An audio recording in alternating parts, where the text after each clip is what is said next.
요즘 직업이 가장 인기 있는 직업은 옛날부터 지금까지 거의 빠지지 않는 직업군 가운데 의사가 있습니다.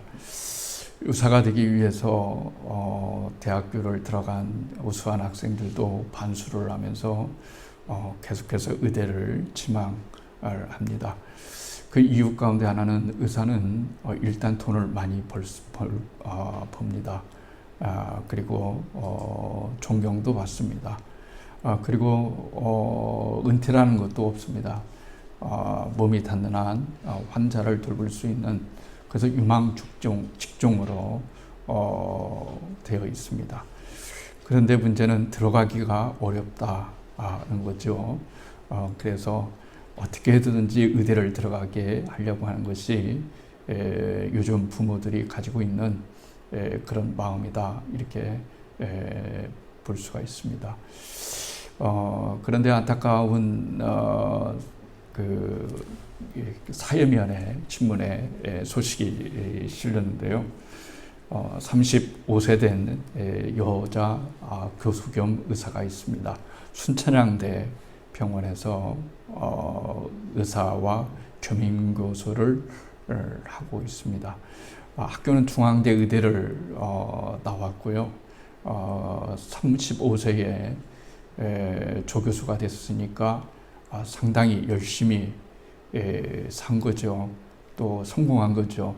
그렇지 않겠어요? 그런데 딱 일주일 전에 지난 주일날 여의도에서 친구들과 지인들과 함께 모여서 같이 식사를 하는데 머리가 너무 아픈 거예요. 자꾸 구토가 나서 병원에 화장실에 가서 구토를 하러 화장실에 갔습니다. 갔는데 그만 구토를 하다가 쓰러졌어요. 그래서 지나가는 사람이 발견을 해서 급히 성모병원으로 이송을 했습니다. 의식불명 상태입니다.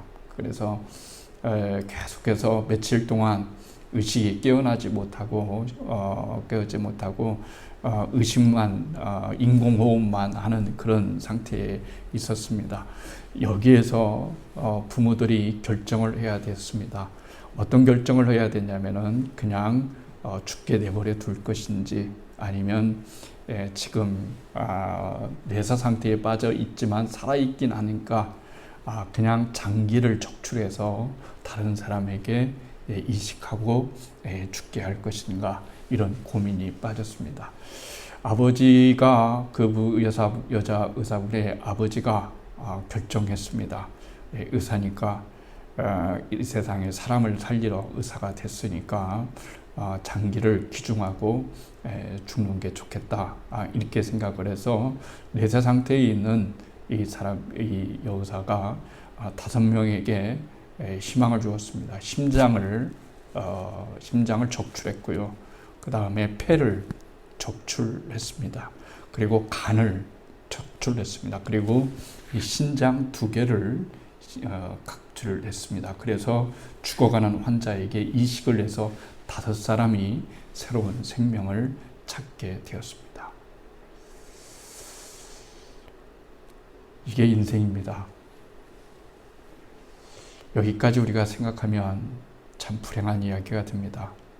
그렇죠. 어렸을 때부터 공부만 시켰지 않겠습니까? 공부만 시켰고 학원만 다니지 않았겠어요? 의사 된다고 얼마나 또 고통스러웠겠어요? 그런데 젊은 나이에 죽었어요. 그런데 저는 이것을 사회에 대한 어떤 시사 이야기를 하기 위해서 이 문제를 꺼낸 것이 절대로 아닙니다. 만약에 인생이 이게 전부라면 인생은 얼마나 허무하겠냐라고 하는 거예요. 그렇잖아요. 인생은 참 내일 일을 모른다고 분명히 말씀을 들었고 여러분도 그렇게 알고 있습니다. 우리가 이 세상에 살고 있습니다. 근데 하나님이 이 세상을 사랑치 말라 했어요. 그런데 우리는 세상에 살아요. 그렇죠? 약간 모순이 되는 것처럼 될 수가 있어요.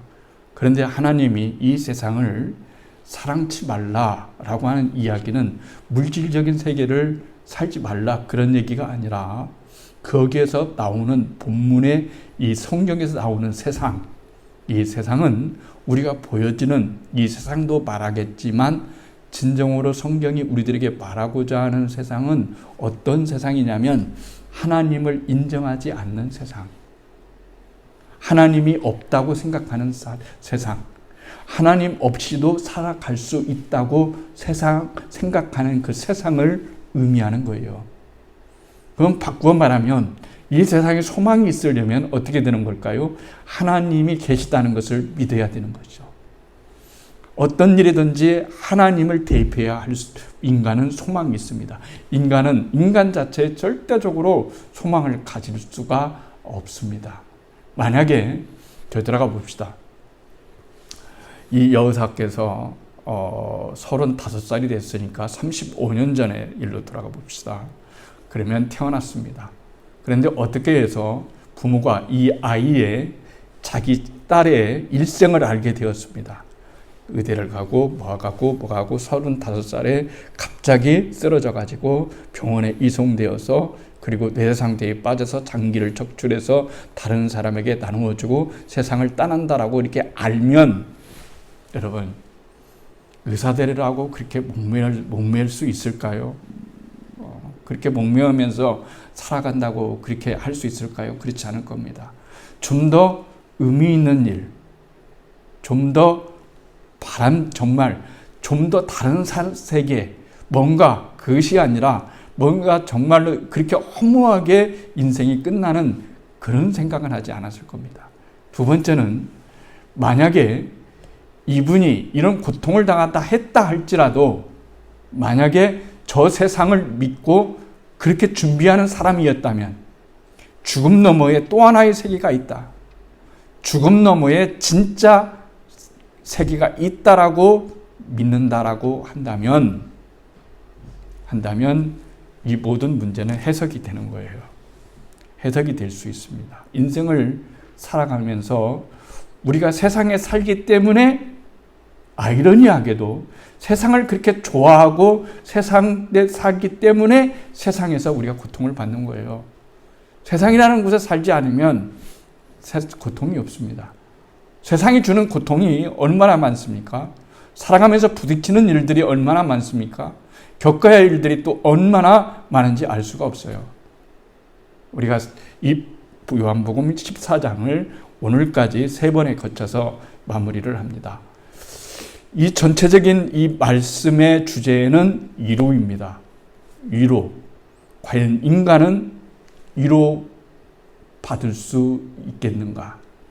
그리고 누구에게 위로를 받아야 되는가? 인간의 참다운 위로는 무엇인가? 라고 하는 그 말씀을 주님께서 지금 우리들에게 전달해 주시고자 하는 거예요. 그러니까 주님께서 뭐라고 말씀하셨냐면 너희는 마음에 근심하지 말라 그랬어요. 그러면서 곧바로 근심은 세상의 일입니다. 이 세상의 일이에요. 우리가 세상에 살지 않으면 근심하지 않습니다. 근심은 세상의 일입니다. 그런데 주님께서 세상의 일을 말씀하시면서 우리가 세상에 살아있기 때문에 살고 가고 있기 때문에 세상에서의 일 너희는 근심할 일이 많이 있지만 근심하지 말아라 이렇게 하면서 초점을 누구에게로 바꾸냐면 하나님에게로 바꾸는 거예요. 하나님을 믿으니 또 나를 믿으라 이렇게 말씀하였습니다. 그래서 인생에 있어서 정말로 중요한 것은 뭐냐면 하나님을 믿는 거예요. 내 인생에서 문제가 풀리지 않을 때 주님께서 3가지의 방식을 말했습니다. 자, 세상에 대해서 말했습니다. 예수님에 대해서 말했습니다. 하나님에 대해서 말했습니다. 1, 2, 3이라고 한번 생각해 보세요. 그런데 우리가 갖는 어떤 관점을 갖고 사냐면 세상의 관점을 갖고 거기에 몰입할 때가 너무나 많이 있다는 거예요. 그래서 주님께서 순서를 바꿔주시는 거예요. 첫 번째, 너희들이 마음에 근심하지 않으려면 세상의 사건, 세상의 일을 먼저 생각하면 스트레스 받아서 오늘날로 말하면 스트레스 받아서 못 사는 거예요. 왜 나한테 이런 일이 일어나고 왜 나는 이렇게 이런 고민이 있는 걸까? 왜 나는 이런 어려움이 있는 걸까? 라고 하는 것을 도무지 이해할 수가 없어요. 여러분, 인간의 불행을 인간이 막을 수 있습니까? 러시아와 우크라이나는 지금도 전쟁을 하고 있습니다. 하마스와 이스라엘은 지금도 전쟁을 하고 있습니다. 정말 죽는 사람은 군인보다는 민간인이 더 많이 죽고 있습니다. 하마스의 아무리 격퇴를 이스라엘이 잘한다 할지라도 하마스는 건장하게 지금 땅굴 속에서 안전하게 자기들의 일을 도모하고 있습니다. 이스라엘도 멈추려고 하지 않습니다. 우리는 어떤 편이냐, 누가 승리하다 이런 게 문제가 아닙니다. 중요한 것은 인간 세상을 운영해 나간다고 했을 때 인간 스스로는 절대적으로 행복도 만들어낼 수도 없고 진정한 평화도 만들어낼 수 없고 진정한 안전도 만들어낼 수 없기 때문에 주님께서는 우리들에게 말씀하실 때 이 세상의 일은 본인 스스로, 인간 스스로 만들어갈 수 있는 재능과 능력이 부족하다는 거예요. 인간은 지혜도 부족하고 능력도 부족하고 자원도 부족하기 때문에 인간이 가지고 있는 힘으로는 이 세상을 다 아름답게 만들어낼 수가 없는 거예요. 평화로 만들어낼 수가 없는 거예요. 그래서 주님께서, 아버지께서, 하나님께서 세상을 이처럼 사랑해서 라고 했을 때 아까 말씀드렸잖아요. 세상을 이처럼 사랑해서 하나님께서 독생자를 이 땅에 보내주신 이유는 너희들의 생각, 너희들의 이해, 너희들이 자랑하는 그 머리, 이성, 경험, 이거로서는 인생의 문제가 절대로 해결되지 않을 뿐더러 인간은 참 행복을 가질 수가 없다라고 하는 것이 하나님이, 성경이 우리들에게 말씀해 주시는 거예요. 그러면서 뭐라고 말씀하시냐면 너희는 하나님을 믿으니 또 나를 믿으라. 먼저 단계가 있다는 거예요. 이 말씀은 오늘 초점에서 두 가지 말씀을 드리려고 하는 거예요. 첫 번째 말씀은 어떤 말씀이냐면은 먼저 우리가 알아야 될 것은 뭐냐면 이 세상의 삶은 다른 세상의 다음 세상의 관점에서 이 세상을 바라보야만 이 세상의 문제가 해결되어지고 이해되어지고 비로소 의미가 있게 된다는 것을 여러분 말해주고 있는 거예요. 말씀드렸잖아요. 우리 한국교회의 지금 현실을 말해주고 있습니다. 한국교회 49%가 신앙의 교회를 다녀도 내가 천국에 갈런지 안 갈런지 모르겠다 하는 숫자가 49%라고 말했습니다. 51%만 나는 죽어서 천국을 갈 수 있어 이렇게 생각하는 사람이에요. 그건 자기 생각인 거죠. 그렇죠? 많이 쳐져서 51%인 거죠. 있는 그대로 쳐져서 51%인 거죠. 그래서 현미경으로 들여다보고 말씀으로 성경이라는 거울로 그것을 바라봤을 때는 아마 51%에서 30% 정도 줄을 수도 여러분 있을 수 있다 하는 거죠. 그러니까 교회에서 지금 신경 써야 되는 문제는 여러 가지 문제가 있겠지만 가장 다급한 문제, 내가 정말로 구원의 확신을 가지고 거듭난 신자로서, 거듭난 사람으로서 하나님 앞에 나가서 진정으로 구원받을 수 있는 그 일을 우리가 도모해야 지금 하는 것이지, 그 어떤 일도 중요한 것이 아니라 가장 긴급한 일은 뭐겠어요, 여러분? 길을 가다가 앰뷸런스가 앵앵 울리잖아요. 그러면 무슨 일이 났지 하면서 차를 옆으로 세워줍니다. 마음속에 기도합니다. 주님, 분명히 응급 환자가 실려나가고 있는 것 같아요. 제가 할 수 있는 일은 기도밖에 없습니다. 저 사람은 저는 알지 못합니다. 알지 못하지만 누구인지는 못하지만은 목숨이 꼭 살아나게 해주세요 라고 기도를 하곤 합니다. 그런데 그보다 더 시급한 것은 뭔지 아십니까? 구원의 문제예요. 인생은 구원을 받느냐, 구원을 받지 못하느냐, 이 두 갈래가이가 여러분 있는 거예요. 우리가 태어나기 전에는 엄마의 자궁 속에 있었습니다. 뱃속에 있었어요. 그 속에서 우리가 뭘 생각했는지 기억도 안 나요. 그렇지만 거기에서 만약에 우리가 생각을 할 수 있는 존재, 또 기억할 수 있는 존재, 엄마의 뱃속에서부터 기억할 수 있는 그런 존재로 우리가 태어날 수 있다고 한다면은 얼마나 그들이 바깥 세상에 대해서 여러분 생각하겠어요. 우리가 엄마의 10개월 떡에 자라면 밖에 나갈 거야. 밖에 나가면 새로운 세상이 열릴 거야. 이렇게 생각하는 사람도 있겠고, 아이도 있겠고, 아니야, 우리는 여기에서 영원히 살 것이야. 어떻게 우리가 밖에 나가? 이 태 속에 있어야지. 밖에라는 것은 없어. 엄마의 모태밖에 없는 거야. 라고 엄마의 모태에서 아무리 있는다 할지라도 10개월이 되면 태어나게 돼 있는 거예요. 9개월 안에도 태어날 수 있는 겁니다. 죽은 자로도 태어날 수 있고 사생아로도 사산에서 태어날 수도 있고 생명을 안고도 태어날 수 있는 겁니다. 마찬가지로 여러분 천국이 있느냐 지옥이 있느냐 여러분 그것은 별로 크게 여러분 신경 쓰지 않아도 됩니다. 이 말은 무슨 말이냐면 아무리 그렇게 믿으라고 해도 안 믿을 사람은 안 믿거든요. 아무리 얘기해도 안 믿어요. 뱃속에서 쌍둥이가 자라고 있어요. 쌍둥이 하나가 그럽니다. 밖에 나가면 정말로 세상이 있는 거야. 다른 세상이 있어. 여기가 우리가 전부의 세상이 아니고 더 밝은 세상이 있어. 이렇게 얘기하는데 쌍둥이 한쪽이 절대로 믿지 않아 봐요. 아무런 의미가 여러분 없는 거예요. 그런 것처럼 중요한 것은 뭐냐면은 우리의 실존이에요. 우리는 반드시 죽어요. 우리는 반드시 죽습니다. 안 죽을 사람 있습니까? 언제 어디서 어떻게 죽느냐 하는 것을 전혀 알지 못하고 그냥 오늘도 살았기 때문에 내일도 살 것이다 라고 이렇게 말을 하지만 중요한 것은 뭐냐면 오늘 주님께서 뭐라고 말씀하시냐면 이렇게 말합니다. 내 아버지 집에 라고 하는 말씀을 우리는 키포인트로 삼아야 돼요. 아, 하나님은 아버지시구나. 그리고 아버지는 집을 가지고 계시는구나. 하나님의 나라를 가지고 계시는구나. 여기는 하나님의 나라가 이 세상은 하나님의 나라가 아니고 이 세상 너머에 어머니 자궁 너머에 세상이 있는 것처럼 이 세상 너머에 아버지의 집이 있고 아버지의 세상이 있구나. 그렇기 때문에 우리 모두는 이 아버지 집에 가야 된다. 그리고 이 아버지 집에 있다. 영혼이라고 하는 썩지 않는 그런 시간과 그런 장소가 있다라고 하는 그것을 먼저 생각하라는 거예요. 성경은. 언제나 그것을 먼저 생각하고 우리의 현실을 바라보라는 얘기예요.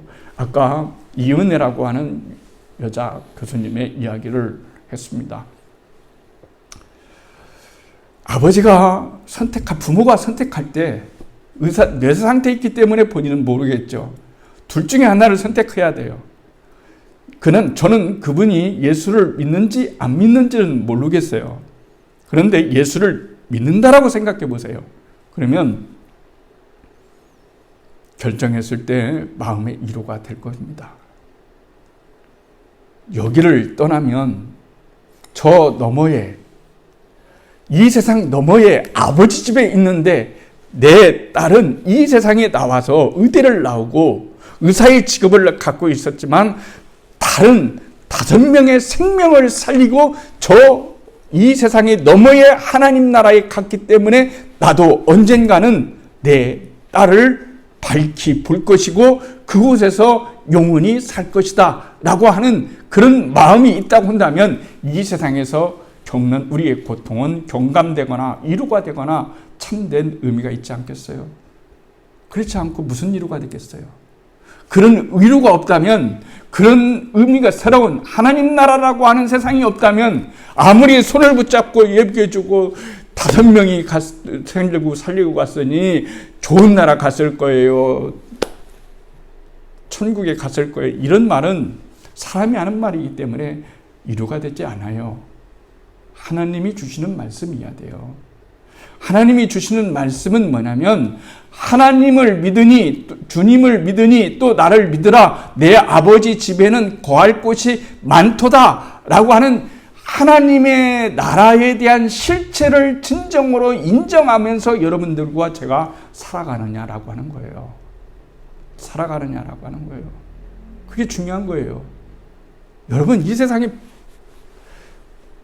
매몰되지 마세요. 이 세상은 정말로 잠시예요. 저 많이 회개했습니다. 죄송합니다. 이런 말을 해서 갑자기 회개할 마음이 생기는 거예요. 무슨 마음을 주냐면은 내가 내 옳은 소견으로 살았구나. 목사라고 내가 내 옳은 소견대로 살았구나. 그러면서 가슴이 막 짠해오는 거예요. 내가 주님이라고 말했지만 언제 내가 주님 앞에 나가서 진짜로 주님 뜻대로 이루어지기를 원한다고 기도는 그렇게 하면서 실상은 내 소견대로 내 오견대로 판단하고 그렇게 살아가는 것이 너무너무나 마음이 안타까운 거예요. 그러면서 제 자식을 볼 때도 이 세상의 기준으로 바라보면서 이 세상의 기준으로 성공해야 되고 이 세상의 기준으로 자신감을 나타내야 하고 이런 것들이 얼마나 참 어리석은 건가. 내가 지금 내가 진짜 신앙 안에서 살아갔던 것인가?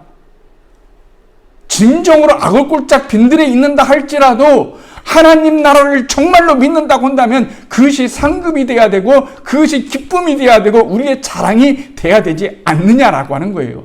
이 세상과 하나님의 세상을 비교하면 좋게 비교할 수 없다라고 얘기했지만 우리는 사실 온갖 이유를 다 대면서 이 세상에서 내가 잘 돼야 되는 이유 수만 가지를 대지만 사실 하나님과 관계없는 것이 너무나 많아요.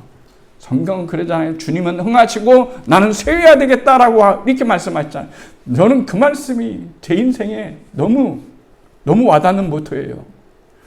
대래 요한이 말하잖아요. 주님은 흥해야 되겠고 나는 쇠해야 되겠다라고 하는데 주님이 쇠하든 어쨌든 생각하지 않고 내가 흥하기만 하면 주님도 내가 주님을 믿기 때문에 주님이 흥한다라고 생각한다면 안 됩니다. 생각 오산입니다.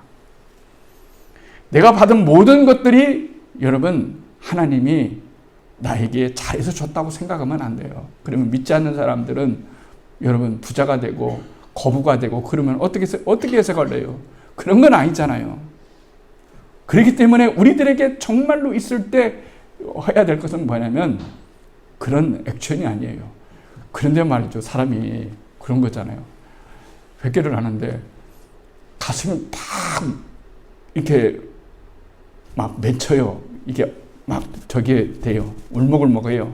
그런데 나이가 들어서 그런지 죄송한 얘기지만은 그 상황에서도 제가 이성적인 생각을 그런 거예요. 왜 눈물이 안 나오지? 이런 때는 눈물이 좀 나와줘야 되는데 이런 생각이 드는 거예요. 눈물이 나온다고 해서 진짜고 눈물이 안 나온다고 해서 가짜입니까? 그런 건 아니잖아요. 그런 건 아니잖아요.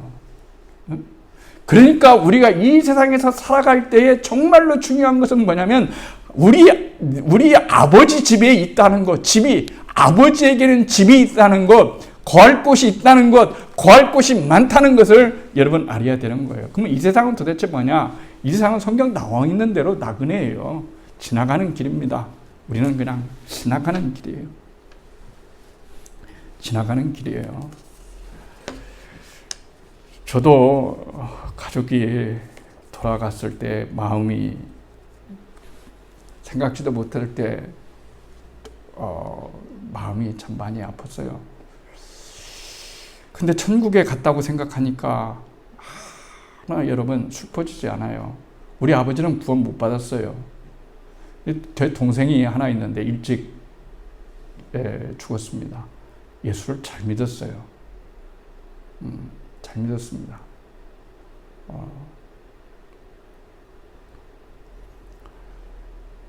이 세상에서 구원만큼 중요한 게 있을까요? 그런 겁니다. 이 땅의 것들은 다 사라집니다. 여러분들이 그렇게 집착하는 것들은 여러분을 반드시 세상말로 얘기하면 떠날 겁니다. 돈도 떠나고요. 배우자도 떠나고요. 집도 떠나고요. 그렇게 아끼던 차도 떠나고요. 여러분이 소중하게 생각한 모든 것들은 이 땅에다 놓고 이제 빈손으로 가야 될 때가 있습니다. 그것이 바로 하나님의 나라라고 하는 거예요. 이 땅에 소중한 것은, 이 땅의 삶이 소중한 것은 행복하기 위해서가 아니라 하나님의 집이 있기 때문에, 하나님의 나라가 있기 때문에 이 세상의 삶이 중요한 거예요. 왜 그러느냐? 하나님의 나라에서 우리가 살 수 있느냐 없느냐는 이 땅에서 결정되기 때문에 그런 거예요. 죽고 난 다음에는 아무런 소용이 없어요. 눈물, 콧물 다 쏟아도 여러분 상관이 없어요. 부자로와 나사렛의 얘기를 듣지 않습니까? 여러분 그렇잖아요. 부자가 갔어요. 너무 고통스러워. 음부에 갔어요. 너무 고통스러워요. 너무나 고통스러워서 물 한 모금 먹을 수 없어요. 집에 있었을 때는 널려 있는 게 집이죠. 생수지요. 뭐 그것도 생수 하나에 막 우리 같은 사람은 300원짜리, 500원짜리지만 그 사람들은 막 수천만 원, 수천 원짜리 막 생수를 먹으면서 살 수 있지 않겠어요? 그렇게 살아왔는데 막상 천국에 갈 줄 알았는데 천국에 가지 못하고 음부에 갔네요. 여러분. 그래서 그렇게 얘기했어요. 여기는 올 장소가 아니다. 여기는 정말로 올 장소가 아니다. 나는 어떻게 하다가 보니까 음부에 왔지만 내 형제들, 내 가족들만큼은 여기에 와서는 절대로 안 되겠다라고 이렇게 여러분 얘기했습니다. 그래서 사정을 내서 제발 저를 다시 살려주셔서 여기에 실상을, 이 땅의 너머에 또 다른 세계가 있다는 그 실상을 얘기해 줌으로써 여기에 나 같은 인생을 살지 말고 절대적으로 그리스도 예수를 믿고 하나님을 믿어서 정말로 하나님 나라에 오기를, 낙원에 천국에 들어가기를 그렇게 대답할 수 있도록 저에게 가서 사명을 좀 주세요 얘기하니까 단박에 거절을 당하지 않습니까? 소용없다. 갈 수도 없을 뿐더러 설령기가 간다고 해도 네 말 안 믿어. 이 세상이 얼마나 강박한지 아니? 이런 거예요. 우리는 외적인 부르심을 다 받았어요. 많은 사람들이 외적인 부르심을 받습니다. 그러나 내적인 부르심을 받고 여러분처럼 그리스도를 믿고 승리하고 영원한 생명을 얻을 수 있는 사람은 소수입니다. 왜 그런 걸까요? 성령의 시대라고 말씀을 드렸습니다. 성령은 우리의 강팍한 마음을 여러분 굴복시킬 수도 있지만 굴복이 되지 않으면 성령님도 어쩔 수가 없기 때문에 그런 거예요. 그래서 우리가 꼭 알아야 될 것이 있는 겁니다. 오늘 주님은 우리들에게 그렇게 말을 하고 있습니다. 다음 세상을 제대로 보아야 된다. 제대로 볼 수 있는 것만이 승리할 수가 있다. 그래서 주님은 이렇게 말하고 있는 거예요. 너희는 세상에 나가서 어려움을 겪을 것이다. 환난을 당할 것이다. 곤란을 당할 것이다. 그러나 뭐라고 말씀하셨냐면 그러나 내가 세상을 이겼노라 이렇게 말씀하십니다. 그러니까 이 땅에 살아가면서 예수를 믿는데 행복에 초점을 두지 마세요. 우리는 행복하라고 부르심을 받은 사람이 아니에요. 행복을 위해서 초청을 받았다고 한다면 굳이 예수를 믿을 필요가 무엇이 있겠습니까? 예수 안 믿어도 행복할 수 살 수 있는데, 그런데 진정한 행복은, 세상이 줄 수 없는 평안과 진정한 행복은 그리스도를 만났을 때예요. 그리스도를 믿을 때인 것이에요. 그렇기 때문에 주님은 오늘 이렇게 말씀하신 겁니다. 사도 바울은 내가 확신하노니 사망이나 생명이나 천사들이나 권세자들이나 현재일이나 장래일이나 능력이나 높음이나 기쁨이나 단어름 피조물이라도 우리를 우리 주 그리스도 예수 안에 있는 하나님의 사랑에서 끊을 수 없느니라 이렇게 말씀하고 있는 거예요. 이 말씀 읽을 때 얼마나 여러분 가슴에 놀랍지 않습니까? 내가 뭐라고 나를 이렇게, 내가 너를 한 번 사랑했기 때문에 네가 거듭났다면 난 너를 책임진다. 그래서 교회는 성도들이 많이 와서 많이 부자가 되는 것이 목표가 아니라 성도도 영혼이 들어오면 그 영혼이 거듭날 때까지 우리가 돌봐야 되는 거예요. 거듭남이 먼저입니다. 거듭났는지 거듭나지 않았는지 목회자는 그런데 아무런 관심이 없고 오직 성도들이 많이 몰려드는 것만 관심이 있다면 그게 참다운 교회겠어요? 아무리 많으면 뭐예요? 밑 빠진 독에 물 붓기라는 게 있잖아요. 계속 부어도 여러분 차지가 않아요. 밑 빠졌기 때문에 그런 거예요. 제가 염려하는 게 그런 거예요. 제가 말씀드렸잖아요. 죄송합니다. 부목사로 있을 때 정말 너무 괴로웠어요. 성도들이 너무너무 지치는 거예요. 행사, 주일, 우리나라처럼 예배가 많은 데가 없어요. 새벽 예배 있죠. 주일날 예배 있죠. 주일 오후 예배 있죠. 옛날에는 그랬죠. 수요 예배 있죠. 금요 예배 있죠. 금요 철야 있죠. 그 다음에 속회 있죠. 아무튼 그렇게 많은다고 해서 횟수가 나를 구원을 보장해 줄까요? 아무런 보장이 안 됩니다. 근데 그것이 오히려 독이 될 수가 있어요. 왜 독이 될 수 있는지 아십니까? 나는 그런 데에 끊임없이 참여하고 그런 일을 하기 때문에 나는 구원에 대한 흔들림이 없고 확신이 있어 하는데 내가 예배를 얼마만큼 많이 출석하느냐에 따라서 내 구원이 정해지는 것이 아니라 먼저 해야 될 일은 예수님을 먼저 만나는 일, 하나님 앞에 다시 거듭나는 일, 하나님 앞에 다시 태어나는 일이 먼저 선행돼야 되는 거예요. 늘 지쳐 있어요. 성도들이 하소연을 하는 거예요. 목사님, 내 영혼이 지쳐 있다고. 그래서 제가 여러분 이해하시라고 그랬잖아요. 우리 교회는 행사가 없습니다. 또 많은 것들을 하지 않습니다. 성도가 있고 없고를 떠나서 성도가 많아도 행사하지 않습니다. 그 대신 삶의 현장에 가서 정말로 삶의 현장에 가서 예수님과 함께 사랑하며 예수님과 함께 연합하며 살아가시라는 거예요. 그리고 그 연합하는 삶을 살아가는 그 간증을 통해서 주일날 왔을 때 그 주일날이 얼마나 기뻐해야 되지 않겠냐는 얘기예요. 여러분, 거꾸로 생각하세요. 그건 피차 마찬가지입니다. 교회 와가지고 한동안 동안에 억눌렸던 거, 막 피곤한 거, 스트레스 받은 거, 말씀으로 이로받고 저로받고 하는 것도 중요해요. 그러나 그것은 임시 방편일 수도 있고 몇 시간 못 가요. 왜 그런 줄 아십니까? 예배 시간은 1시간이지만 나머지 모든 시간은 여러분이 직장과 사회와 가정과 또 이런 세상에서 보내기 때문에 그 세상에서 주님과 함께 늘 연합해서 살아야 되는 거예요. 그래서 그리스도와의 연합이 중요한 거예요. 내 마음에 주님이 언제나 계시는 것. 그 마음을 갖고 교회 가는 것이 그렇게 행복해야 되는 거예요. 내가 그런 준비가 되어 있지 않으니까 이게 문제가 되는 거예요. 우리는 우리 같은 존재를 사랑하시는 하나님의 은혜를 생각해 주시는 것이 얼마나 감사한가 하는 것을 알게 됩니다. 하나님을 믿으니 또 나를 믿으라. 제가 코골이를 많이 합니다. 코골이를 많이 해요. 가지고 막 소리를 어떻게, 저는 잘 모르죠. 아내가 코를 너무 많이 콘다. 수술도 했는데 코를 많이 골아요. 좋은 건 아니죠.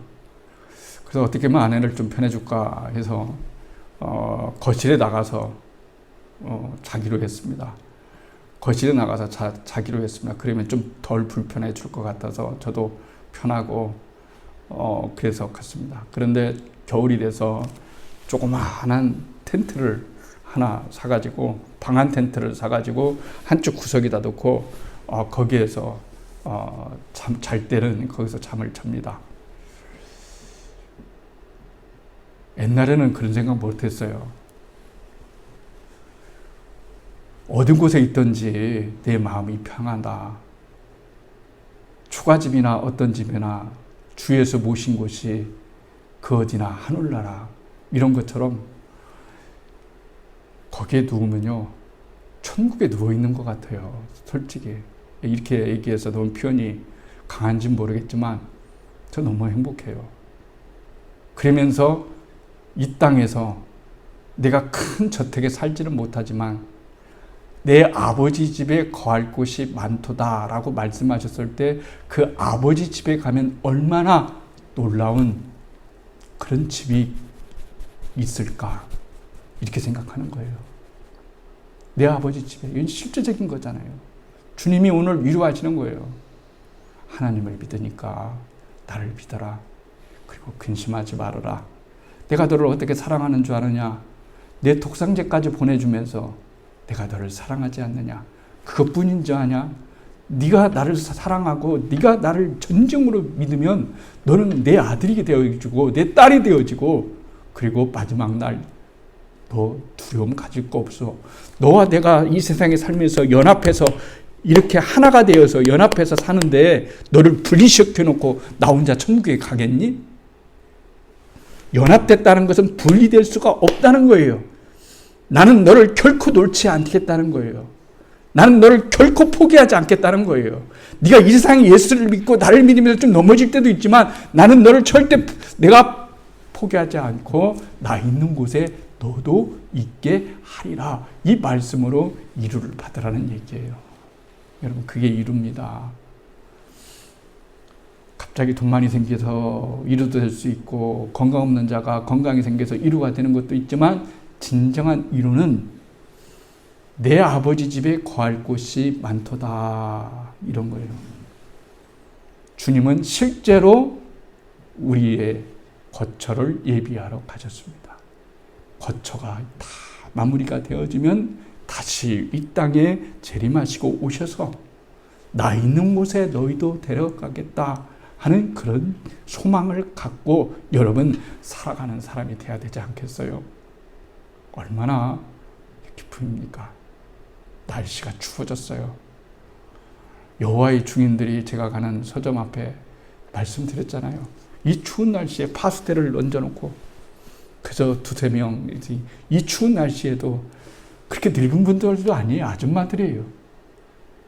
저렇게 잘못된 교리와 잘못된 구원을 갖지도 못하는 사람들은 저렇게 소망을 두고 살아가는데 진정으로 예수 믿는 우리는 왜 소망을 갖고 살지 못할까 하는 그런 마음이 생겨요.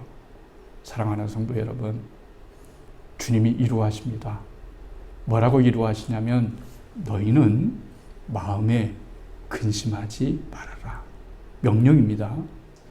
그러면서 왜 근심하지 말아야 되냐면 하나님을 믿으니 나를 믿으라. 하나님께 다 의탁하라는 거예요. 내던지라는 얘기예요. 신뢰하라는 거예요. 그리고 이 세상만 책임지는 것이 아니라 이 세상 너머에 있는 그 영원한 세계에서 가장 하나님이 만드신 그 나라 기대되지 않나요? 우리 거기서 만날 거예요. 우리 거기서 다시 헤어야 할 겁니다. 아니 반드시 만나야 됩니다. 그랬을 때 이 땅의 모든 것들이 재해석되어지고 의미가 생겨나게 되는 거예요. 아, 이 땅의 것이 전부가 아니구나. 이것 가지고 불행이라고 말해야 되겠구나. 단편적인 것 가지고 전체적인 것을 실패했다고 말해야 되겠구나. 내가 경험하는 이 순간이 어둠의 한 조각이라 할지라도 그 조각조각이 모여서 한 그림의 전체가 한다고 한다면 그 전체는 하나님이 우리들에게 조각 맞춰주시는 하나님의 놀라운 섭리가 되기 때문에 그런 거예요. 너희는 마음에 근심하지 말라. 하나님을 믿으니 나를 믿으라. 내 아버지 집에 거할 곳이 많도다. 한 주간 동안의 이 말씀이 여러분의 마음속에 살아나기를 주의 이름으로 축복합니다.